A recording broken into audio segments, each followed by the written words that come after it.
Acquired. I think it's... Can we be clear on something before we move on? It is GIFs, okay? Sure. GIFs. I think why GIFs, the data is interesting GIFs. to Facebook...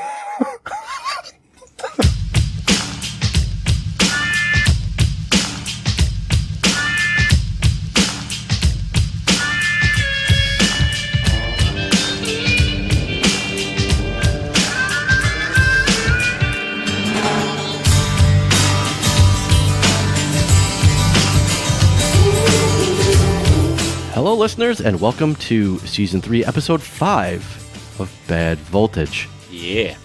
Everyone have a nice holiday and ready for a great show? Oh, absolutely. I'm ready. So I do want to start out with a follow-up from last show in which we asked listeners to guess my middle name. Now, one person guessed Linux questions, which is close. My parents did almost choose that.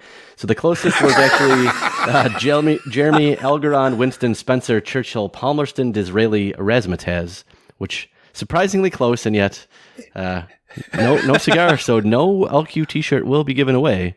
But as a consolation prize, I believe we have some comical news stories for you. Now, hang on a second. Are you actually going to tell us your middle name? No. Or are you just going to be a tease? Yeah, no, I'm going to go ahead and not do that. You're an objectively horrible person. Yes. I can exclusively reveal two things. The first one is that if you change your middle name to Razzmatazz, I will pay you $100. And secondly... I am tempted by this offer. And secondly, I can exclusively reveal that Jeremy Garcia's middle name is in fact Garcia, ironically enough. Perhaps. By the way, Jeremy, you should deeply consider changing your name just because getting money out of Langridge is like getting blood out of a rock. As we discovered in our pre-recording conversation about his lack of AC and his unwillingness to buy it. This is It's factually correct. 500 quid. He's so tight. He says, sweating Anyway. profusely. Well, I'm not disagreeing with you. It is very hot. Right. Yes. Anyway, let's get on to some funny stuff. So what have we got? What have we got first? Well, honestly, the first one, did you see there's a thing in Bolivia where a group of brothers, they were 8, 10 and 12, I believe, captured a black widow spider and deliberately had it bite them because they thought they'd get Spider-Man powers. That is... Why? Is amazing. Well... Was this a scientific experiment? Is this the Mayo Clinic? Like, what is this? Well, I believe that all the rest of the world are the control in this experiment. Everyone knows only the Quabeck cave spider does this, so I don't know what they were thinking. You see, the fools. But this, I think, neatly plays into another thing, which is that North Korea have officially admitted that Kim Il-sung did not have magical powers. Right, there's a bunch of really serious kind of po-faced speculation in this news article about how it's an attempt by Kim Jong-un to undeify the founders in order to more approach the modern world and everything. But then they headline the article, North Korea founder Kim Il-sung did not have the ability to teleport, state media admits. Sounds like an elaborate ruse.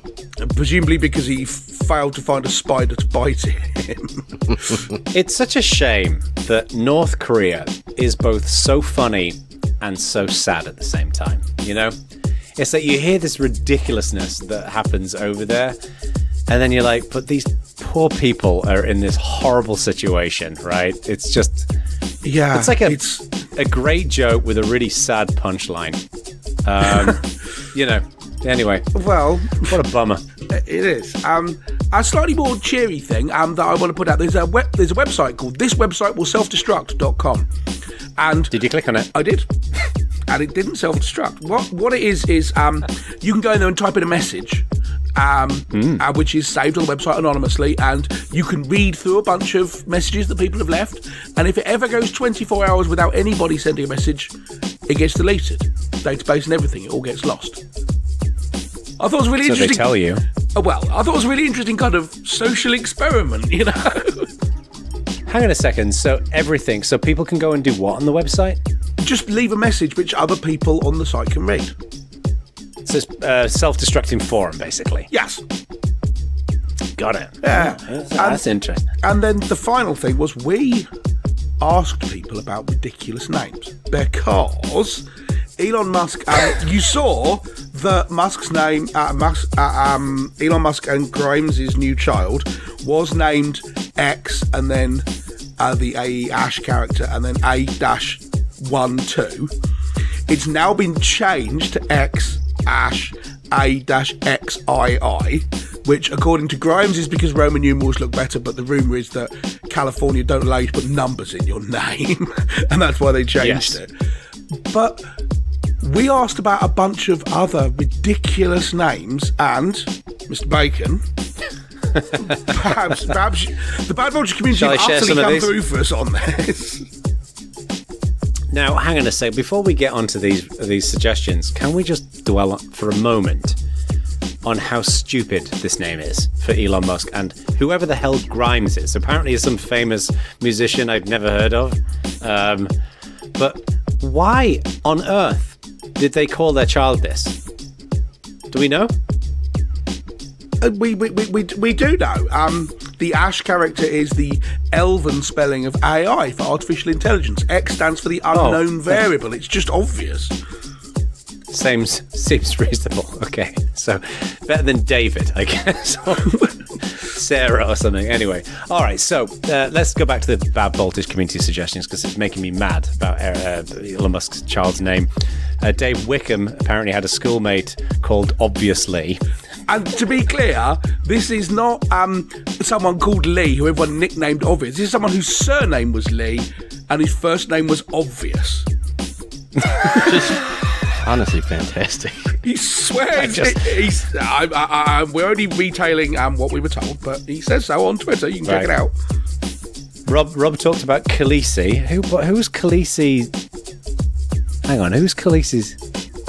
I mean, I imagine after Game of Thrones, a whole bunch this is loads of people calling their kid Khaleesi. This is not a famous person's kid. This is just people calling their child Khaleesi after Daenerys. From Game of Thrones. Game of Thrones, yes. Khaleesi. Frippet1 says Jamie Oliver's kid is called River Rocket. I have many comments about this, but I'm not going to say any of them. Ian says that Nicolas Cage's kid is Kal-El from Superman. Superman's real name, yes. Yeah. Penn Jillette, who I'm a huge fan of. Apparently, Penn Jillette's kid is called Moxie Crime Fighter, which... Yep. That's just objectively good. Yeah, I kind of dig that. It's a very, very Penn Jillette thing to do, I think. It is. By the way, if anyone hasn't seen the Penn and Teller show Bullshit, you should go and watch it. It's brilliant. Possessor says Sweden has a law about this. About naming people. Yeah, he quoted a whole bunch of stuff about how you can't do this. This is on the Slack channel. It's really interesting. I didn't see that. That's very interesting. Maybe California and the broader the US should have more of a law to stop people naming their children after Roman numerals. Chris Coldplay Martin's daughter is called Apple, which I actually don't think is that big of a deal. I know someone called Apple. Do you? Yeah. But you didn't meet them in Northallerton. They're admittedly not from Northallerton. And Matt asks what mocking people's names has got anything to do with the tech podcast. It's got nothing to do with the tech podcast. In fact, it's got everything to do with the fact that we are three children on a tech podcast. It's the reason why. So yeah. So stupid names. Thank you, Bad Vulture community, for feeding in your information where it matters the most, which is stupid names. Yes. All right, let's talk. We appreciate this. So, and thank you very much in particular to Jeremy Moxie Crime Fighter Garcia for filling those things in. So let's talk about some more serious stuff. What's been going on with Gitlab then? Jeremy, do you want to introduce this? This I thought was interesting. Sure. So it looks like they kind of spear-phished their own employees as just a test, as kind of on the sec team, and the results were a little bit unsurprising. I think not good, but worse than I maybe would have suspected. So of the 50 phishing emails delivered, 17 recipients clicked on the provided link. Of those 17, 10 of them attempted to authenticate to the fake site. And out of those 50, only 6 reported this suspicious email to the SecOp teams who had actually sent it. Amusingly, those that did enter their credentials were redirected to the GitLab handbook. So is this surprising to either of you, or what are your thoughts here? I was a little bit surprised, I'll be honest with you. I mean, they did quite a good, the SecOps team did quite a good job of setting up something that looked plausible. Nothing that an outside attacker couldn't do, but they registered like Gitlab.company, if I remember rightly, or something like that. You know, a plausible looking outside URL. But do you buy these things? I mean, this is to some extent a self-fulfilling thing, right? Because I think, well, I never click on any of these mails, but what that possibly means is I click on loads of them and just don't notice that I've done so. But, right. I don't know. I mean, this doesn't massively surprise me. I mean, this is just a human being thing, right? Is that everyone's got a different radar for these kinds of things, you know? But if we're suggesting that a third of people who work for GitLab, and these are technically adept people, it wasn't done to non-technical people who just happen to work for GitLab. It was said to technically adept, technically aware people, not someone who you have to explain what spear-phishing means as a concept. Yes. And a third of them fell for it. Right? Is there anything we can do about this? Or is it just, you know? What's more surprising, and I've said this before about GitLab, is their level of openness and transparency. I love the fact that they talk about this stuff. Yeah. I would agree with that. Who else would do this? Who else would share that? That's a pretty vulnerable thing to share with the world. Yes. Literally. I see. I don't know. I mean, it's a vulnerable thing if you know about it and the world doesn't. But you don't think that a bunch of people to go, haha, GitLab people are uniquely vulnerable to it, and they're all super duper alert to it now. So it's actually done a fantastic job of training their employees to not be vulnerable to it by going, you were. I don't mean vulnerable in terms of the attack. I just mean in terms of sharing your weaknesses. Well, yeah, true, I suppose. Most businesses do not share. How many businesses have you ever seen that have shared this level of kind of transparency around a weakness? I mean, I agree with you. It's pretty impressive. Well, Google do it for postmortems, not at this kind of level, but right. They do talk about what went wrong and how it happened and so on. And I really wish companies did more of it, because there's... Yeah, I love it. It's the idea that you somehow look bad by sharing this is terrible and wrong. Well, what's also interesting to me is that people in like management books and seminars, and they always talk about like embracing failure and speaking openly, but not as many people who read the books do that. So kudos, you know. But that's literally because the first time you fire someone because they did a thing wrong, no one ever trusts you about embracing failure ever again. Yep. Yeah. You got to integrate it across the whole thing, don't you? And it never happens. Literally, the first time someone gets an undeserved kicking for a thing that their boss did, that's the end of your embrace failure policy. Yep. I wouldn't be that blunt, but yeah, the gist of what you're saying, I agree with. Yeah. So what else do we have on the news agenda? Yeah. Facebook bought Giphy. They did. Yeah. Now, I personally don't really care at all about this. It's like, whatever.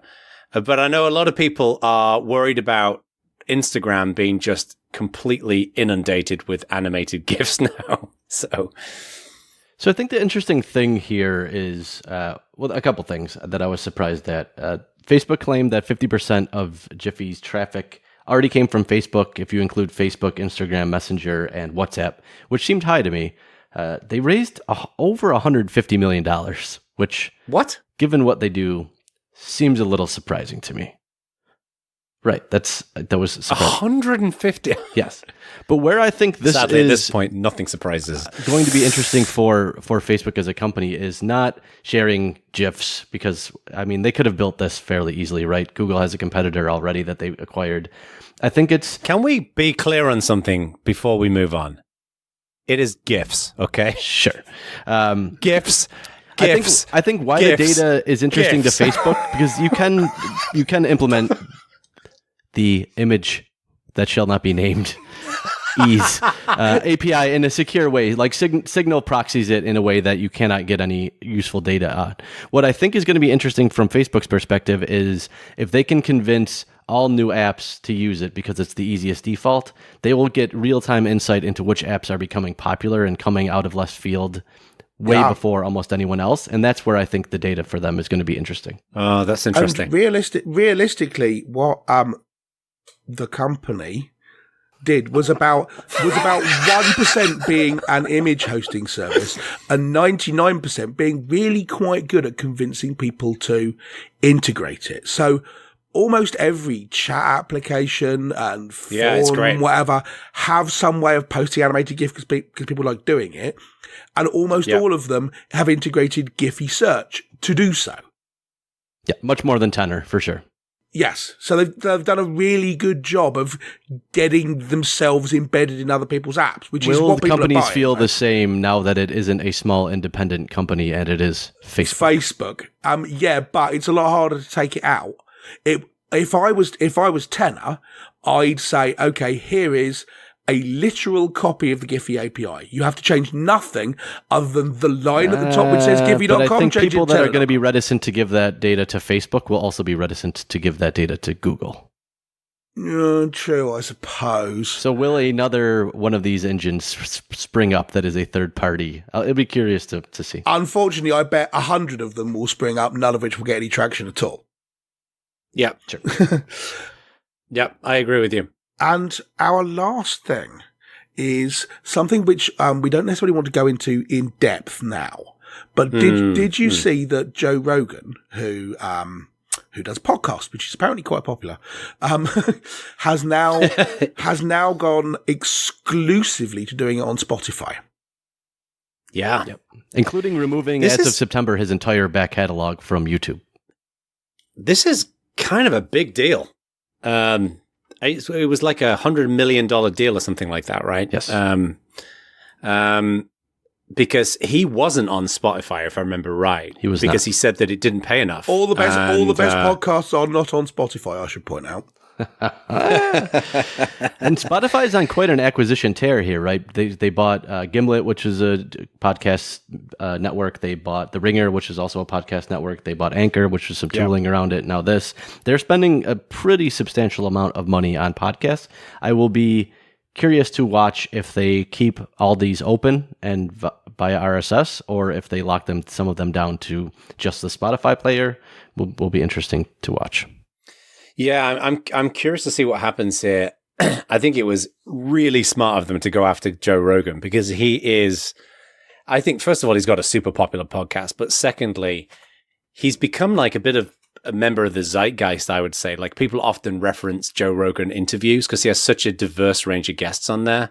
So I think not just the fact that the podcast is popular, but the association with Joe Rogan with all spheres. It's not like you go and get, buy The Blaze, which is a very conservative show, or you go and buy a liberal network or a sports network or whatever it might be.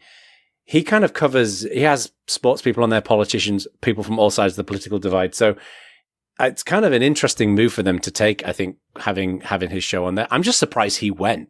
But I think he's been increasingly frustrated with YouTube. So I'll admit I don't listen to Joe Rogan. The curious thing here for me is I thought it was a video podcast. So going to an audio-only service is an interesting one. It's both. It's not going to be... He's got a video, but it's a camera pointed at the two of them talking in a radio station. Maybe it's just me, but by far the most popular Joe Rogan thing I've ever seen is Elon Musk lighting up on the show, which doesn't really translate to audio. Well, and he's moving video to Spotify too. It's not just audio. Oh, yeah. I didn't think Spotify did video. Yeah, I didn't think that they did. Although they do, because if you use the Spotify app and you play some songs, it plays you the music video on the app. So I think that they're not particularly massively set up for video right now. I think they just do music videos here and there. But I'm pretty sure, because I listened to it, the one clip that he posted to Spotify announcing the move, and I think he said that it's going to be video and audio, which is interesting. The interesting thing about this is this whole kind of exclusivity deal inspires a whole bunch of feelings in people, I think, whether it's Joe Rogan going exclusively to Spotify or games being available exclusively on the Epic Store or whatever.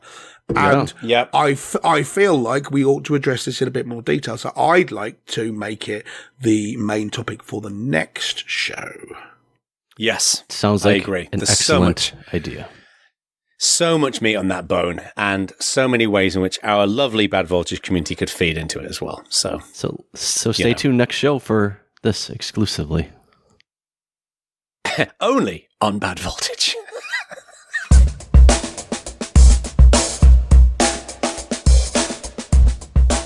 All right, so recently, many of you may have seen, or some of you may have seen, that there was a video posted with the Unreal Engine version 5. And this is quite interesting, I think, for a few different reasons. One is that this engine was classic demo, right? It showed off, in this case, it was kind of a woman running through a cave, and it was showing all of this new technology that they've built into the Unreal Engine, which I'll get to in a second.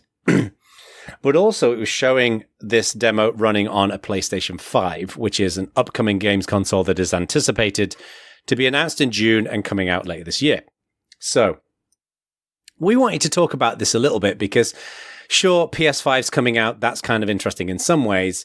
But what's kind of more interesting is some of the claims that are being made about the Unreal demo. Okay. So I'm going to provide a quick overview of what this is. Did you guys see this? Did you watch the video? Yeah. I did. Were you impressed? I'm more impressed that they keep thinking up environments. It's like, oh, they're running past a lake of quicksilver. Amazing. So, while not unimpressed, if I remember the Unreal 3 and then Unreal 4 demos, Epic is kind of famous for building demos that maybe the last game ever built on the engine is that good years after the demo. So being impressed with the demo and being impressed with the games are not necessarily the same thing. And we will get to that particular avenue of criticism later on. So, in a nutshell, to provide a quick overview for those of you who didn't see this, this demo does it's breathtaking to look at. I wouldn't necessarily say that it looks photorealistic, but it's not far off in terms of how visually beautiful it looks. Yeah, pretty close. And what they did is they introduced a couple of technologies in it. One is called nanite. And I'm going to read this from the website. And then we can discuss it. But nanite is a virtualized micro-polygon geometry that frees artists to create as much geometric detail as the eye can see. So nanite virtualized geometry means that film-quality source art comprising of hundreds of millions or billions of polygons can be imported directly into Unreal Engine, and it just works. So the basic gist of this is games are getting so high quality now, and of course, particularly on the PC, you have games that need to work from low graphics capabilities up to ultra.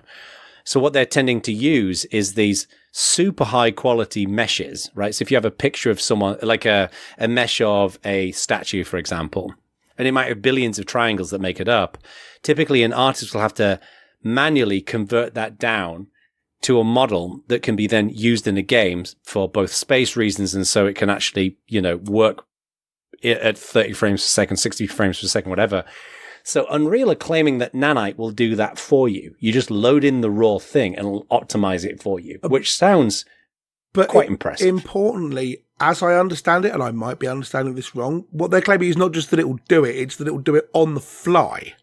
Right? It does it in real time. That's exactly the point. I mean, before, when you say artists were doing it manually, they were, but it's not like they had to individually go through and delete 2 out of 3 of the triangles, right? You picked simplify model in Blender and then tweaked the result or something. It's not they were individually doing it by hand. That's not what they had to do. A lot of them had to do it by hand. Well, I Apparently. think the distinction is if you just have the simplifier do it, then it doesn't make it as good. This is the same as when you're making pixel art icons and stuff like that. You can't just do the 16 pixel reduced version. It basically needs redrawing, so all the lines are at 45 degrees and stuff. So this is exactly. Yeah. But the point is that it was I'll do 5 versions of this process, like icon creation, and now it's just give it to Nanite or give it to Unreal Engine, and Nanite does it for you. Yeah, exactly. Yeah, and it's so apparently this is the view, and I obviously saw the demo and some of the follow-up demo, but I've actually watched. I did some reading on like some games developers reacting to it, and they said like this is pretty huge because the ideal situation is you want to load high quality assets into a game, and then you want the engine to figure as much of this stuff out as possible, so you're not having to manually scrub things. So it can run in the game. So they said that this is a pretty big deal. Now, again, the caveat, maybe this won't be as good as we think it is. This is a demo, okay? And it's not going to come out until 2021. So anyway, the other technology that they talked about is called Lumen. And Lumen is a fully dynamic global illumination solution. Okay. That immediately reacts to scene and light changes. So basically they say that the system renders diffuse interreflection with infinite bounces and indirect specular reflections in huge detailed environments and scales ranging from kilometers to millimeters. So from what I can tell, the basic gist is that when people would want to do like really clever kind of lighting, they'd have to kind of bake that into the textures for the games. So then they depending on how the scene is rendered, these clever lighting tricks were kind of faked using these textures. And the basic gist of it is that Lumen will do that for you again. This is the thing. Light is obviously incredibly processor intensive. Yeah, so, I mean, this is the thing that I didn't quite understand, because my understanding of this, which is not very far understanding, and I'd be happy to be corrected on it, is that you can speed up the calculations that you're doing by having a faster GPU, and you can speed up to some extent by having cleverer algorithms. But there's only so much you can do if you're trying to calculate this stuff. It just takes a long time. So I don't get what it is they've done that's a quantum leap over everything previously. Whether it's a cleverer algorithm or whether they've worked out a way of not having to do half the calculations and fake it on the fly or what. And I tried drilling into this and couldn't really get it, at least partially because if someone gave me a really good explanation, I probably wouldn't understand it. So when I got to no baking a normal map and no authoring of LODs, I will admit I was slightly lost. Although looking at one of the older demos, they seem to tout the exact same thing with less triangles. So did you notice that? Well, I went back and watched the Unreal 3 and 4 demos just out of curiosity. We will get onto this. The washing powder that washes whiter than anyone has ever washed before, including the last one that we also claim that about. Right. So what is interesting is this is not just more visually more beautiful. You're always going to get more visually beautiful, capabilities in games, of course, and game engines. I think what is interesting is that they claim that this is going to significantly impact the game development creation process. The other thing that they touched on, which is not linked into the blog post, but they mentioned in the video, was around the use of convolution reverb for the audio pieces. Is that, again, typically what would happen is with audio, you'd need to essentially bake in a model into the scene. And consequently, the realism it's not as real, right? Because if you're stood in a cave, the reverb that you've got will be modeled on a completely different shaped room. It might be a square room, whereas in a cave, you've got all these weird angles and everything, and it does impact the realism. Our brains kind of notice this stuff. This has just been well known in audio circles for years. So that when you listen to the demo, when you watch this Unreal Engine 5 demo, the audio is mind-blowing if you listen to it on headphones. It is really impressive. It does feel like you're there. And they claim that basically, if I remember correctly, that, for example, they'd be able to calculate the reverb for each individual raindrop in that cave, as opposed to just a pre-baked, this is the reverb for all the rain. Now, all of this sounds too fantastical to be true to me. That didn't sound like hyperbole to you in any way. Hey, as Adam Sweet once mentioned, it's pronounced hyperbole. But yes, so, okay, let's assume that I'll spot you for the moment that we buy all these marketing lies from the Unreal team. Carry on. Now, the other thing as well to touch on, and then we'll get into it, is the PS5 piece. And then I kind of want to talk about what we all think of this. There's a bit at the end of the demo where the woman is going through the cave and she unlocks this mythical thing. And this big space opens up. And she then flies through the air to this space. And one of the points that they make in the demo is that the SSD, which is going to be in the PS5, which I'll summarize in a second, is one of the reasons why this is possible. Because they're basically able to load these super high-end assets from movies, render them using nanite, right?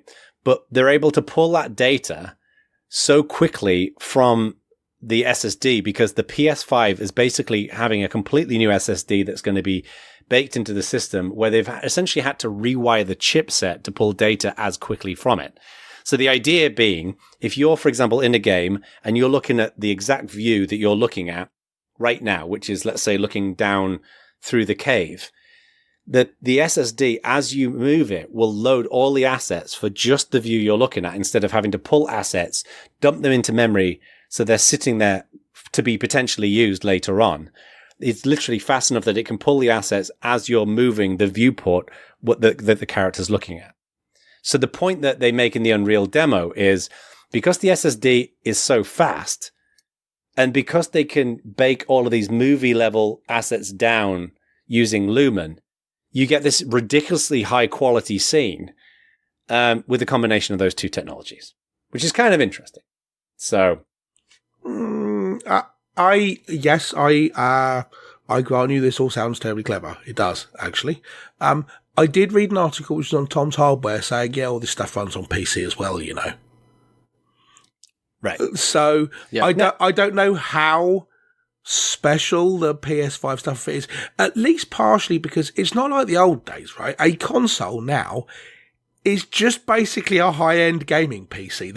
And it's not like they're inventing custom technology to go in it most of the time. There's nothing stopping you building. That's not true. No, they really got away from that. Like the PS3 with the cell processor and everything was super unique. I think they realized that development for those platforms was such a hassle and kept changing every generation that now they move much more towards commodity. So there's nothing stopping you. And I say, because they're not using completely custom and only available to them components, you can go and build yourself a gaming PC which contains, so the magic new SSD thing, it's not like you're not going to be able to buy it unless you buy a PS5 and tear the PS5 apart. Right. You know. Right, but you can say that about anything. Yeah, you can say that about any technology. Like that you will get that. Like the point is that what they did do that's custom in the PS5 with the SSD, which I think is kind of interesting, is that to hit the throughput that they were looking for, which is 5.5 gigabytes a second, they had to basically rebuild the chipset in the PS5 because with a typical bus, they couldn't pull the data off that quickly. And that was new to it. But it's not like that technology is not going to go to PCs. Of course it is, right, at some point. Yeah. I mean, I think it's interesting to talk about this in conjunction with the PS5 launch and everything. And right. I mean, half the point of a console is that it's embodying the latest and best of gaming PC technology inside a conveniently purchasable box for $350, not $3,050. Right. So what's interesting to me about this is this notion. Let's assume, again, for the sake of argument, that the good people at Unreal and at Sony are not full of shit, right?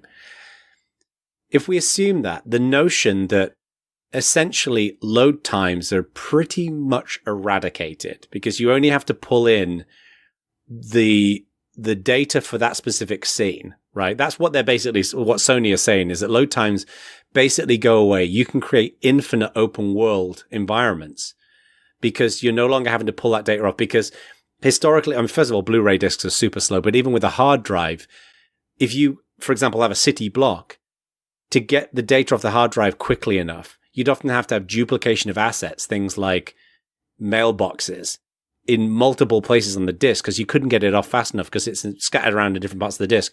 You don't have those kinds of seek times on an SSD.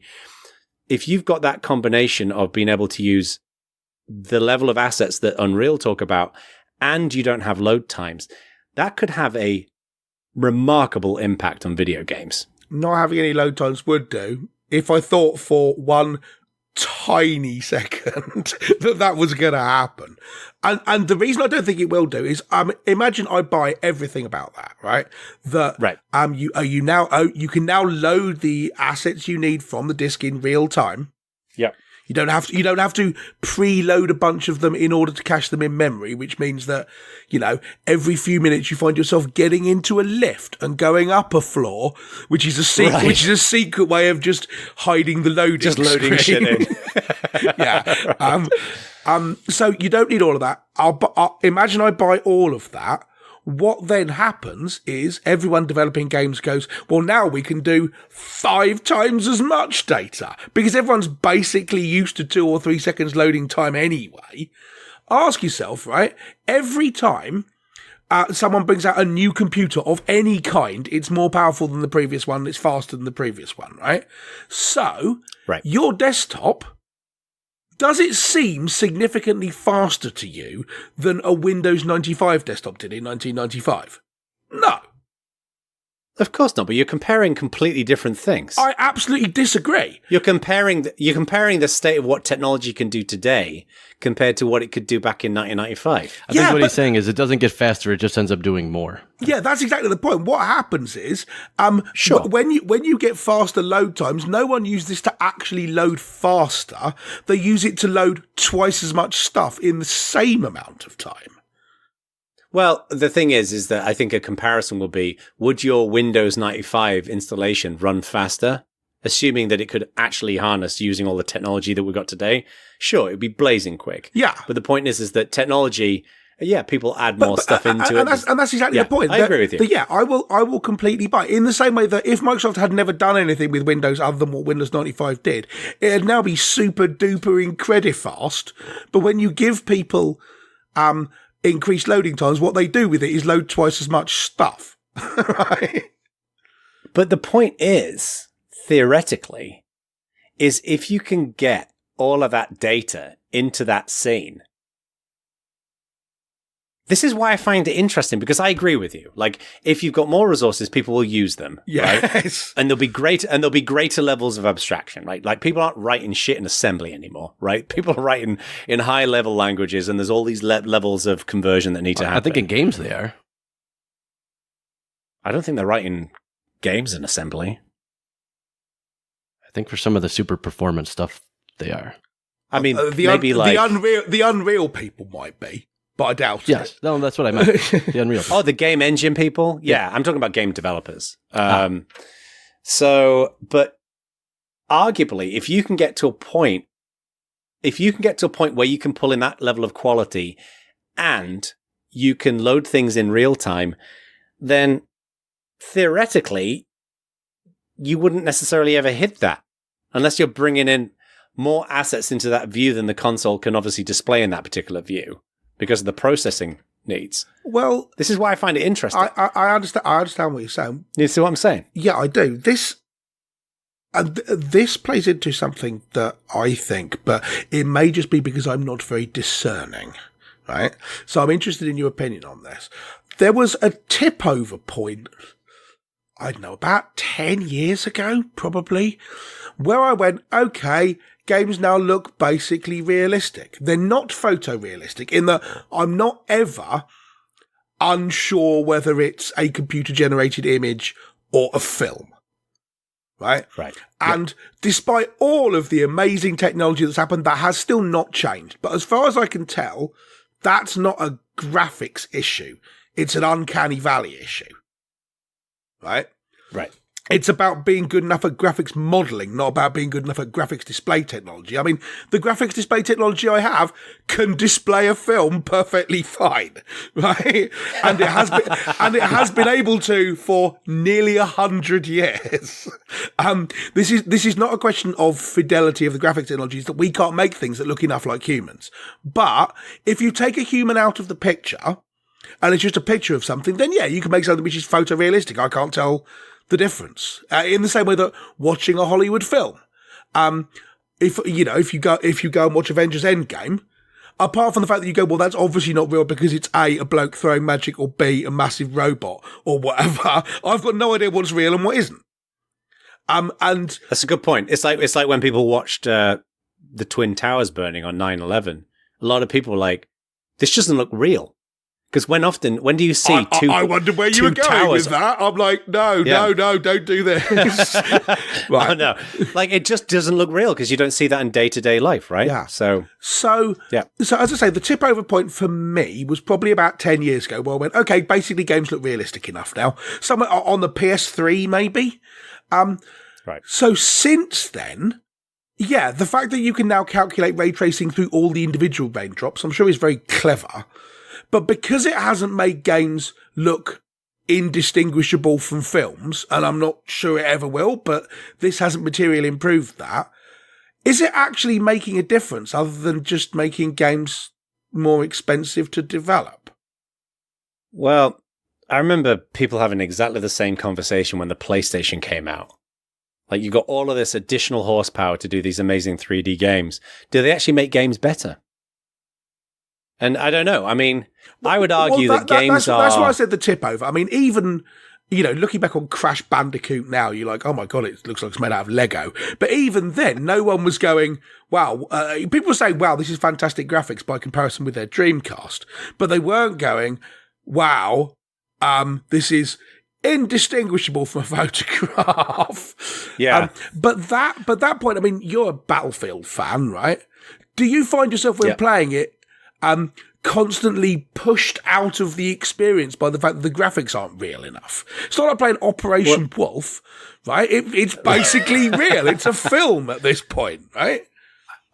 Wow. Operation Wolf. Yeah. There's a blast from the past for listeners as old as us. That was an amazing game. Yeah. I was actually watching a video the other day of someone who bought and restored an Operation Wolf cabinet. Wow, really? Weirdly relevant. Yeah. I used to love that game. So, anyway, I think that it's interesting, though, because you say that because I think when you're playing the game, the realism, it's so fast-paced with a lot of these games that you don't notice it. It's really the people watching the people playing the games who really can enjoy the photorealism, right? Because when you're in the middle of a game, when you're playing Battlefield, you're not noticing, oh, I can see the tear on the side of the character. No, you're just like, I'm trying to get a headshot right now. I'm looking for shapes, not detail. Yeah, exactly. But if you're watching somebody on Twitch, then you're taking in all of the detail and the rest of it. Maybe that's part of the reason that's driving this, because people are watching people play video games so much. That's interesting, because that suggests that, in theory, and here's a business idea for you, there is a market for, oh my God, I've just realised something, but there's a market for someone playing the game on their existing hardware with their existing graphics, not having any of this new stuff. But then what you also do is you ship enough information about what they're doing, where their moves were, what all the random number generators were, up to the server, where you re-render the game on your server farm with amazing 4K graphics, because you've got 1 million different graphics cards up there, and then stream that in real time. So the people watching you on Twitch get a fundamentally better graphics experience than you do actually playing it, but you get to play all the games on your existing machine without spending another £1,000 on a graphics card. And then it made me think, is this what Stadia is? Or could be. Oh. See? That was the thought that I had halfway through that sentence. Stadia. Remember that? But yeah, I mean, so if your hypothesis is right, that the real consumers of all this fantastic photorealistic game graphics artwork are not you sitting playing the game, but the people watching you play the game on Twitch, then you don't really need to see it, right? You know. I don't know if I buy that, but one thing that I am quite excited about is in the PS5, one of the technologies. So Mark Cerny, who's like the lead hardware technical architect. Actually, I think our audience would be quite interested in this. He gave us, obviously because of COVID, right? The Game Developers Conference didn't happen. Yeah. And he gave a 1 hour long lecture on the technology that's gone into the PS5. And it's a really meaty technical talk, right? It's not designed for gamers. It's designed for developers. And I think people would enjoy checking it out. But one of the things he talks about is this new thing called Tempest Audio that they're building. And it's kind of similar to what I mentioned about that kind of convolution reverb thing where they're able to identify the specific audio reflections that are going on from a particular source. And apparently, I forget what it's called, but we all have kind of the equivalent of a fingerprint for how we listen to things. And he shows a picture of this machine where it can generate it for you, right? So you can go in there and it'll generate the exact model for your particular set of ears and how you listen to things. So they got the model for Mark Cerny and then they use their technology attuned to that specific model. And he said, and I believe him, that it completely changed the game because audio is so phenomenally important to movies and everything that it was like the level of immersion was incredible. So they've invested a lot into this, and they're talking through various ideas of how do you get the same basic audio fingerprint for, somebody else without having one of these massive machines that you have to sit inside of, because obviously that's not going to work. That's really interesting, because one of the things that I thought when we were while I've been researching stuff around this, is that, new graphics card technology comes out every 5 minutes and each thing's a material improvement over the previous one. It can do more stuff and so on. But audio card technology basically hasn't changed since the Sound Blaster, right? I mean, a few other things have gone in there, but it's not like there's been, and I didn't know whether that was because it's sorted now. It can play all the sounds that you want, so no problem. Again, it can play all the sounds you'd ever need, because it's not like it needs to be better at sound. Right. And once you've got a sound, it's pre-rendered, so that's fantastic. But maybe this is an example of audio card technology starting to get on the same treadmill that video card technology is. Whether that's a good thing or not, I don't know. I think it's interesting because I think the thing with graphics is the graphics can sell a console because you can see the change, right? With audio, you can't necessarily hear that. If you watch something on YouTube, it's in the same way. It's hard to kind of get a sense of how VR works because you can't show that in a screenshot, right? You got to kind of put the headset on and get a sense of how it works. So I just think it's cool that we're seeing all these changes. Now, the big question is this going to make much of a difference, of course? Because we always hear these announcements and then further down the line, you actually start seeing them in the market. So we'll see. Yeah. I think that plays into exactly what Jeremy said, that, 5 years from now, I'm sure there'll be a game which is actually doing all the stuff which is in this demo. But this is what they did in the Unreal 4 demo, and it's what they did in every previous demo. It's always a big step above what it was before. Everyone goes, wow, games will be better. Eventually they are better. But are the games actually more fun to play? For me, as I say, it hit the tipping point at about 2010. Since then, graphics improvements have not significantly improved my experience. Well, you kind of look at, I think, Xbox with Microsoft and Sony with PlayStation have taken one angle on this and they think yes, and I think Nintendo thinks no. Great IP and really good gameplay is what makes games fun and substantially less good graphics. And that plays into the distinction between huge studios and indie creators, because obviously an indie creator can't do this kind of thing because making a modern AAA game costs $300 million.